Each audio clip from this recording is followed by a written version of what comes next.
రాజంట. ఆ రాజుకంట 7 కొడుకులంట. 7గురంట వేటకెళ్ళంట 7 చేపలు తీసుకొచ్చారంట. దాంట్లో దానిలో అంట ఒక చేప అంట ఎండలేదంట. చేప నువ్వెందుకు ఎండలేదే అంటే నాకు గడ్డి మోపు అడ్డొచ్చింది అన్నదంట. ఏమడ్డొచ్చింది అన్నదంట? గడ్డి మోపు అడ్డొచ్చింది అన్నదంట. గడ్డి మోపు నువ్వెందుకు అడ్డం వచ్చివే అంటే నన్ను ఆవు మేయలేదు అన్నదంట. ఆవు నువ్వెందుకు మేయలేదే అంటే నన్ను బామ్మ ఇడవలేదు అన్నదంట. బామ్మ నువ్వెందుకు ఆవును వదిలిపెట్టలేదు అంటే మా పాప ఏడుస్తుంది అన్నదంట.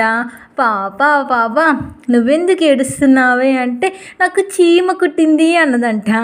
చీమ నువ్వెందుకు కుట్టావే అంటే నా బంగారు పుట్లో ఏలు పెడితే కుట్టనా అన్నదంట. ఏమన్నది? నా బంగారు పుట్లో ఏలు పెడితే కుట్టనా అన్నదంట.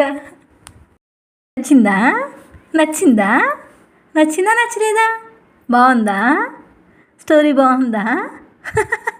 నచ్చలేదా?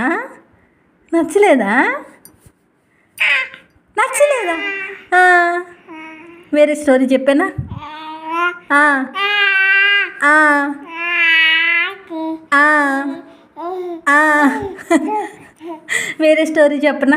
వేరే స్టోరీ చెప్పనా?